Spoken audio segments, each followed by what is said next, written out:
अस्सलामुअलैकुम। आज की क्लास में हम लोग पढ़ेंगे टाइप्स ऑफ प्रोटीन। तो फाइबरस प्रोटीन है और ग्लोबुलर प्रोटीन है, दो टाइप से प्रोटीन के। जो फाइबरस प्रोटीन है वो लीनियर होता है और इट इज़ स्ट्रक्चरल प्रोटीन है और इनसल्यूबल इन वाटर। और ये इनसल्यूबल इन वाटर में इस एग्जांपल में कोलेजन है, इलास्टिन है, केराटिन है, स्पाइडर वेब वगैरह एक्सेट्रा। ठीक है, अब ये याद रखिए, मेन डिफरेंस ये याद रखिए कि एमसीक्यूज में आता है फाइबरस प्रोटीन स्ट्रक्चर प्रोटीन है या फंक्शनल प्रोटीन है, कौन सा प्रोटीन है। तो ये याद रखें कि फाइबरस प्रोटीन जो है वो स्ट्रक्चर प्रोटीन है।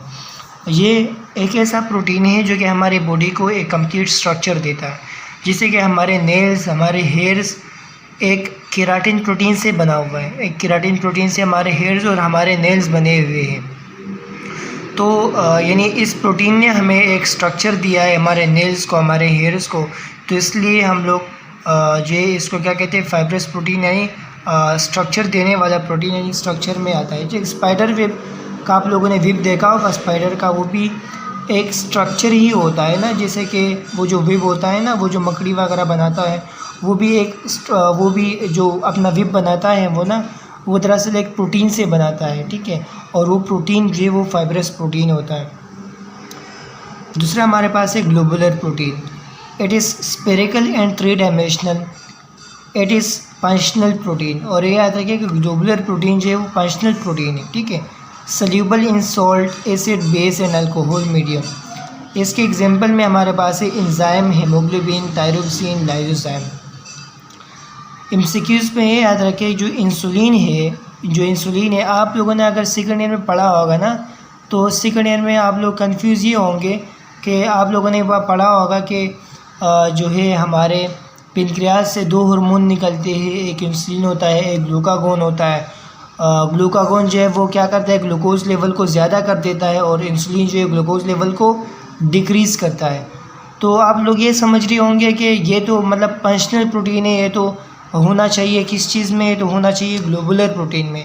लेकिन ऐसा नहीं है, ये एक एक्सेप्शन है कि इंसुलिन जो है वो फाइबरस प्रोटीन है। हाँ, वो परफॉर्म करता है फंक्शन वो करता है, लेकिन ये जो इंसुलिन है ये फाइबरस प्रोटीन है, नॉट ग्लोबुलर प्रोटीन। ठीक है, ये एमसीक्यूज आपने याद रखना है। स्ट्रक्चर ऑफ प्रोटीन के स्ट्रक्चर के बारे में पढ़ेंगे। तो प्रोटीन के जो है हमारे पास प्राइमरी स्ट्रक्चर है, secondary structure, tertiary and quaternary. तो वन बाय वन करके पढ़ते हैं। प्राइमरी स्ट्रक्चर को हम लोग लीनियर स्ट्रक्चर भी कहते हैं। याद रखें कि primary structure also known as linear structure, क्योंकि प्राइमरी स्ट्रक्चर जो है वो एक स्ट्रेट स्ट्रक्चर वाला प्रोटीन होता है, तो इसलिए प्राइमरी स्ट्रक्चर को हम लोग एक लीनियर स्ट्रक्चर भी कहते हैं। ठीक है, कंपोज ऑफ टू चेन, ये बनता है किस चीज़ से, टू चेन से। वन डायमेंशनल इन स्ट्रक्चर, ये वन डायमेंशनल स्ट्रक्चर होता है। ठीक है, और इस एग्जांपल में हमने इंसुलिन लिया है कि इंसुलिन, देखिए इंसुलिन वगैरह सीक्वेंस ऑफ जो प्रोटीन है वो हम लोग डिटेल में पढ़ चुके हैं लेक्चर नंबर 1 में। तो उसमें इंसुलिन में आप लोगों को नज़र आ रहा था कि ये इंसुलिन जो था वो हमारे पास दो चेन से बना हुआ था। ठीक है, उसके एक चेन में 31 अमाइनो एसिड थे और दूसरे चेन में 20 अमाइनो एसिड थे। ठीक है, तो वो दो चेन से बना हुआ था, और हमारे पास वो जो है वो एक जो चेन था वो 20 अमाइनो एसिड का था, दूसरा जो चेन था वो 31 अमाइनो एसिड का था। लेकिन जो इंसुलिन है, ये भी याद रखें कि इंसुलिन कौन से स्ट्रक्चर में आता है, प्राइमरी स्ट्रक्चर में आता है। जो इंसुलिन है वो कौन से स्ट्रक्चर में आता है, प्राइमरी स्ट्रक्चर में आता है, क्योंकि इंसुलिन जो है वो वन डायमेंशनल है और लीनियर इन स्ट्रक्चर है। जो प्राइमरी स्ट्रक्चर भी वन डायमेंशनल है और लीनियर इन स्ट्रक्चर है, तो इसलिए जो इंसुलिन है is the primary structure protein. सही है। सेकेंडरी स्ट्रक्चर की बात करें तो secondary structure is also known as hydrogen bond. ठीक है, कंसिस्ट ऑफ, जो सेकेंडरी स्ट्रक्चर है ये कंसिस्ट है अल्फा एंड बीटा पे, अल्फा हेलिक्स पे एंड बीटा प्लेटेड शीट पे। अल्फा हेलिक्स जो वो वन डायमेंशनल है और बीटा प्लेटेड शीट जो वो टू डायमेंशनल है। और ये भी याद रखिए कि जो सेकेंडरी स्ट्रक्चर है प्रोटीन का, ये कंटेन है जिग और रेगुलर कॉइलिंग पे। ये आपको कॉइलिंग नज़र आ रही है, जिग कॉइलिंग है, ये जेड जैसे बनी हुई कॉइलिंग है, तो इसलिए हम लोग सेकेंडरी जो स्ट्रक्चर है इसकी कॉइलिंग को हम लोग जिग कॉइलिंग कहते हैं। ठीक है, इसके एग्जांपल में हमारे पास है स्पाइडर वेब, हेयर्स, केराटिन। लेकिन ये भी याद रखिए कि most of the time it is found in secondary structure. हाँ, ऊपर तो ये लिखा हुआ है कि alpha helix and beta pleated sheet है। अल्फा हेलिक्स 1 डायमेंशनल होता है और बीटा प्लेटेड शीट जो है वो 2 डायमेंशनल होता है। लेकिन मोस्ट ऑफ द टाइम जो सेकेंडरी स्ट्रक्चर है प्रोटीन का वो हमारे पास होता है, मतलब जो सेकेंडरी स्ट्रक्चर है प्रोटीन का वो हमारे पास सेकेंडरी स्ट्रक्चर में ही होता है मोस्ट ऑफ द टाइम। ठीक है, तो most of the time it is found in secondary structure, not primary structure. और ये भी याद रखिए कि मोस्ट ऑफ द टाइम जो हमारे पास सेकेंडरी स्ट्रक्चर है प्रोटीन का it is found in 2 dimensional. ठीक है, तो अगर आप लोगों को एमसीक्यूज़ में इसके एग्जांपल आए कि स्पाइडर वेब हेयर्स या केराटिन में से कोई एग्जांपल आए और नीचे आप लोगों को ये दिया हुआ है कि ये हमारे पास जो है वो 1 डायमेंशनल है, 2 डायमेंशनल है या 3 डायमेंशनल है, तो इसमें द करेक्ट ऑप्शन कौन सा होगा? 2 डायमेंशनल होगा। ठीक है, क्योंकि सेकेंडरी स्ट्रक्चर है और सेकेंडरी स्ट्रक्चर के एग्जांपल है तो इसलिए ये हमारे पास 2 dimensional most of the time होता है, तो करेक्ट ऑप्शन उसमें 2 डायमेंशनल होगा। यहाँ पे टर्शियरी स्ट्रक्चर, जो टर्शियरी स्ट्रक्चर है उसको हम लोग ग्लोबुलर प्रोटीन भी कहते हैं। Tertiary structure of the protein is also known as globular protein.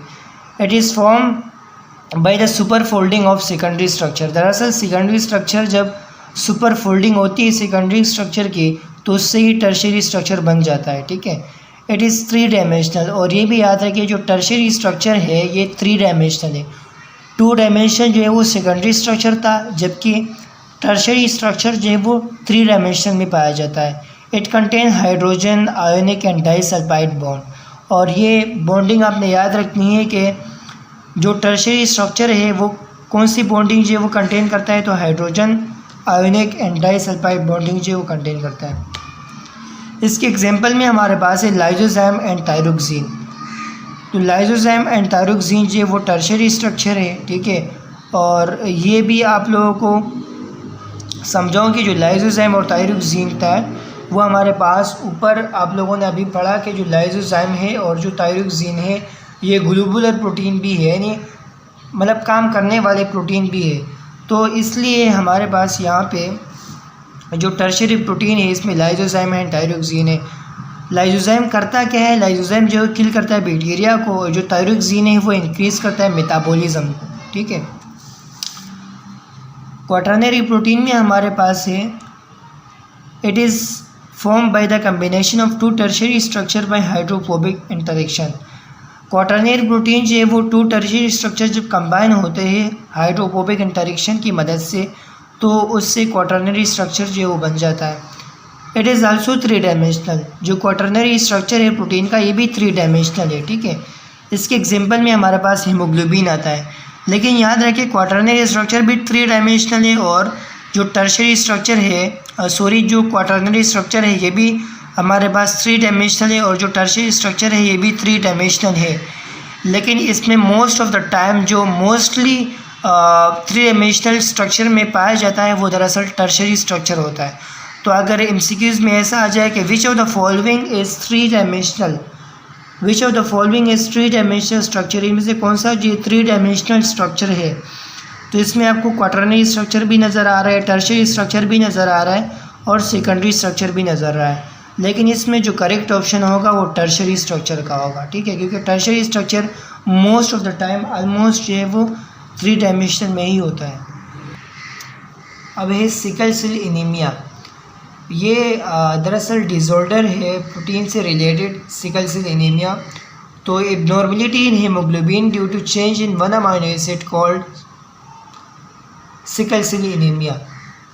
जब हीमोग्लोबिन में एबनॉर्मलिटी आ जाती है, देखो हीमोग्लोबिन जो है वो बहुत सारे अमाइनो एसिड से बने हुए हैं ना, और हमारे ब्लड में भी हीमोग्लोबिन है। तो उस हीमोग्लोबिन के 1 अमाइनो एसिड में जब चेंजेस आती है, उस हीमोग्लोबिन के 1 अमाइनो एसिड में जब चेंजेस आती है तो उसी को हम लोग क्या कहते हैं? सिकल सेल एनीमिया कहते हैं। और सिकल सेल एनीमिया में हमारे ब्लड का जो दरअसल हमारे ब्लड का जो शेप होता है ना वो बाइकॉन्केव होता है। कौन सा शेप होता है? बाइकॉन्केव शेप होता है। लेकिन सिकल सेल एनीमिया कंडीशन में जो ब्लड का शेप हो जाता है वो सिकल शेप हो जाता है। सिकल का मतलब हुक शेप हो जाता है। हुक का मतलब ये है कि ऐसा शेप हो जाता है, ऐसा मतलब हुक जैसा हो जाता है। ठीक है, ऐसा हुक जैसा जो है वो शेप बन जाता है उससे, हमारे ब्लड से। इसमें हम सिक्यूज लेवल पे याद रखें कि glutamic acid replace by valine at 6 position. दरअसल सिकल सेल एनीमिया किस तरह होता है, वो ऐसा होता है कि हमारे अगर हम लोग नॉर्मल ब्लड की बात करें तो 6 पोजीशन पे ग्लूटामिक एसिड होता है। 6 पोजीशन में कौन सा होता है, ग्लूटामिक एसिड होता है। तो वेलिन भी क्या होता है कि वेलिन आ जाता है ग्लूटामिक एसिड से रिप्लेस होके, यानी ग्लूटामिक एसिड से तबादला होके वेलिन आ जाता है, यानी 6 पोजीशन पे ग्लूटामिक एसिड होता है, ठीक है। लेकिन सिकल सेल एनीमिया पेशेंट में ये दिखाई देता है कि 6 पोजीशन में ग्लूटामिक एसिड के बजाय वेलिन होता है, यानी ग्लूटामिक एसिड उसमें नहीं होता, उसमें वेलिन हो जाता है उसमें, ठीक है। ग्लूटामिक एसिड की जगह एक वेलिन आता है। तो ये MCQs में याद रखिए कि glutamic acid replace by valine at 6 position, ठीक है।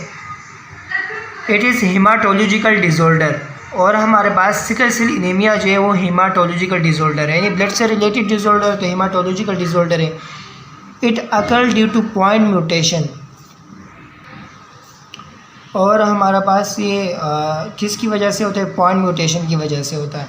पॉइंट म्यूटेशन भी एक ऐसा म्यूटेशन टाइप्स का, पॉइंट म्यूटेशन जो है वो म्यूटेशन का एक ऐसा टाइप्स है जिसमें 1 अमाइनो एसिड में चेंजेस आती है। जिसमें क्या हो जाता है, जिसमें 1 अमाइनो एसिड में चेंजेस आती है, जैसे कि हीमोग्लोबिन में कि 1 अमाइनो एसिड में जब चेंजेस आ जाती है तो उससे सिकल सेल एनीमिया जो है वो बन जाता है। दरअसल सिकल सेल एनीमिया जो है वो एग्जाम्पल है पॉइंट म्यूटेशन का। तो याद रखें कि sickle cell anaemia is the example of point mutation, ठीक है। इसके लिए हम लोग टेस्ट कराते हैं, वो हमारे पास है हीमोग्लोबिन इलेक्ट्रोपोरोसिस। तो इसके लिए हम लोग जो टेस्ट कराते हैं वो हमारे पास कौन सा टेस्ट होता है, हीमोग्लोबिन इलेक्ट्रोपोरोसिस, ठीक है।